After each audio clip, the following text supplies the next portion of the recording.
Alors, Oui. Phil, donc, je disais quelque part que vous êtes le transmetteur de Serge. Oui, puisque malheureusement Serge est décédé maintenant il y a 2 ans et il a basculé en fait son site Maureen sur un groupe Facebook qui s'appelle Les Amoureux de l'Hébreu, où il a commencé à enseigner à la fois aux débutants, aux intermédiaires, aux avancés. En fait, c'était un groupe où il répondait aux questions de tout le monde, de quel que soit le niveau, et où il diffusait des informations, des compilations de textes, des vidéos, des racines, puisque vous savez bien qu'en hébreu, on utilise la notion de racine. Il a accumulé tout un matériel qu'il utilisait, lui, dans son propre matériel éducatif pour ses élèves, et il a mis à la disposition de son groupe gratuitement. Et c'est dans ces conditions que nous étions amis Facebook, c'est-à-dire que nous échangions souvent par Messenger. Et lors de sa maladie, qui l'empêchait de s'occuper de ce groupe, il m'a demandé de continuer. Son œuvre, c'est plus qu'un grand mot, en fait, c'est plus son héritage, en sens de continuer à perpétuer cette tradition qui est de mettre à la disposition des gens des listes de mots, de vocabulaire thématique, des listes de grammaire, des listes de choses qu'en fait on ne trouve pas dans l'enseignement traditionnel. Lui mettait l'accent sur l'utilisation, par exemple, lisez les produits qui étaient écrits sur les boîtes dans les supermarchés et Tout à expliquer fait. aux gens.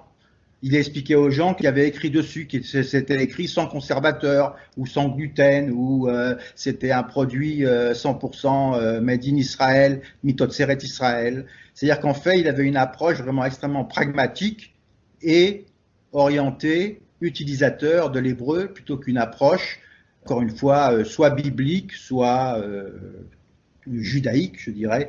Et c'est en cette ligne qu'il se perpétue dans la tradition de Yezer Ben Yehuda, qui voulait vraiment faire un revival, ce qu'on appelle un revival en termes linguistiques, c'est-à-dire qu'en fait, il voulait faire revivre une langue. Donc, il voulait vraiment aider tous les gens qui devaient se retrouver en Israël et qui ne connaissaient pas l'hébreu à se débrouiller à la fois à l'Ulpan et également dans la vie courante, tout en gardant une grande rigueur au niveau de la grammaire, du vocabulaire. Donc il a accumulé un matériel écrit à la fois français et hébreu, ce qui est extrêmement rare puisqu'il existe beaucoup de choses en anglais par exemple, mais pratiquement rien en français. Il, Exact. il a par exemple fait des fiches de grammaire que j'ai compilées. Dans lesquels Par, je plonge toujours, Phil. voilà, il a réussi à faire par exemple 80 fiches de grammaire qui expliquent la grammaire hébraïque, qui est parfois assez abscon, c'est le moins qu'on puisse dire.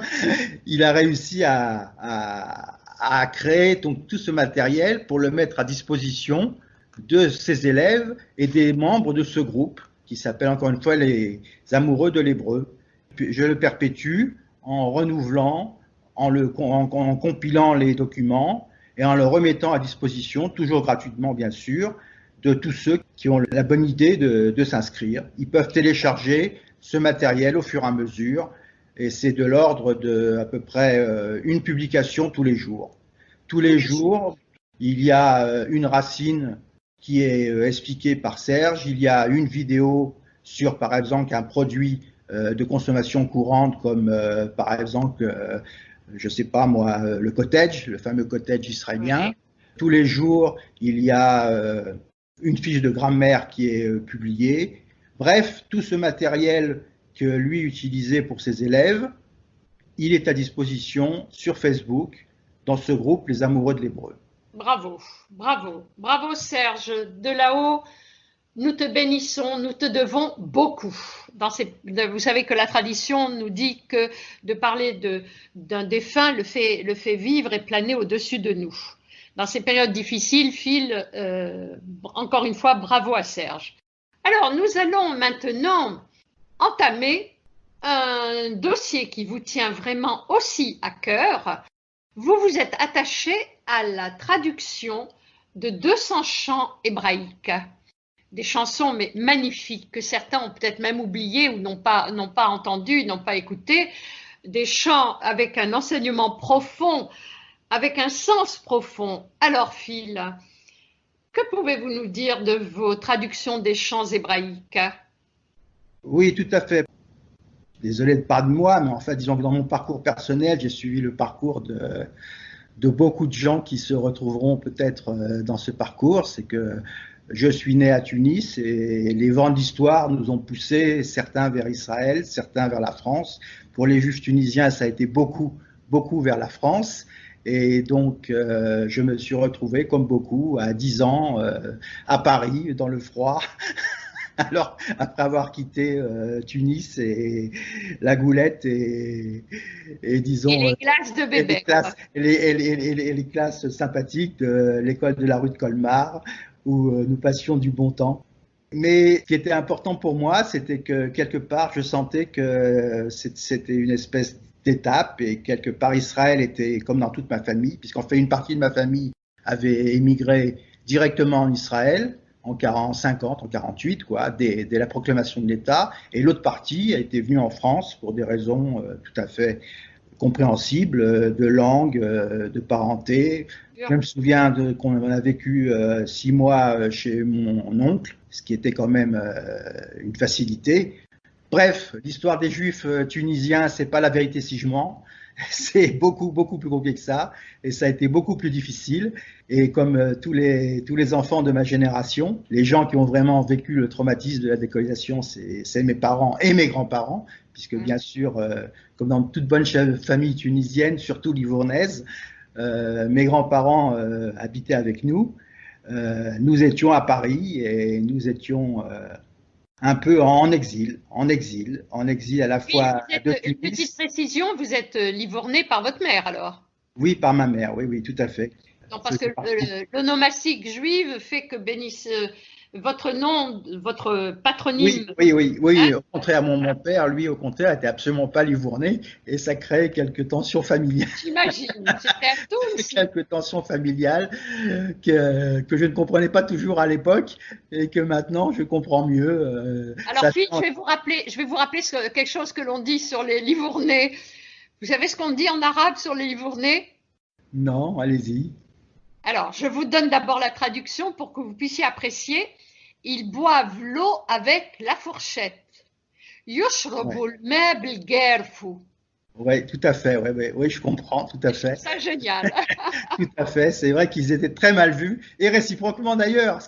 Phil, je voudrais quand même qu'on puisse parler des trois parties de votre émission. Allez, nous allons démarrer avec un des chants auxquels vous tenez. En première intention, lequel aimeriez-vous faire écouter aux auditeurs? Le premier, vraiment celui que moi j'aime énormément, j'avoue, c'est une chanson de Naomi Shemer qui s'appelle Alcool Ele. Alcool Ele, Alcool Ele, Morelli. Ok, nous allons tout de suite démarrer avec ceci.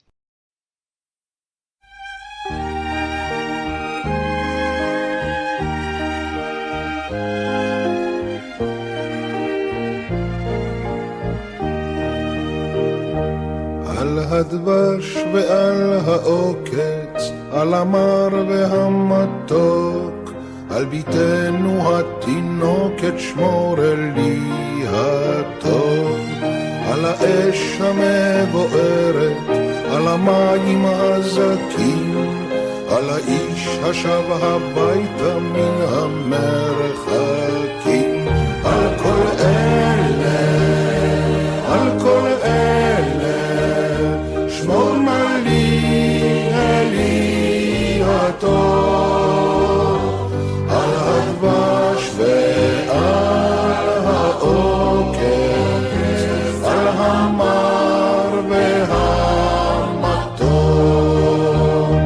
על נטע הכל נטוע, אל תשכח את התקווה, השיבני והשובה אל הארץ הטובה. שמור לי על זה הבית, על הגן, על החומה, מי יגון חד פתע וממלחמה. שמור על המעט שיש לי, על האור ועל הטף, על הפרי שלא הבשיל עוד ושנאסף. על כל אלה, על כל אלה, שמור נא לי אלי הטוב, על הדבש ועל העוקץ, על המר והמתוק, על נטעת אור נטוע, אל תשכח את התקווה. השיבני ואשובה אל הארץ הטובה. על כל אלה, על כל אלה, שמור נא לי אלי הטוב, על הדבש ועל העוקץ, על המר והמתוק, על נטעת אור נטוע, אל תשכח את התקווה. השיבני ואשובה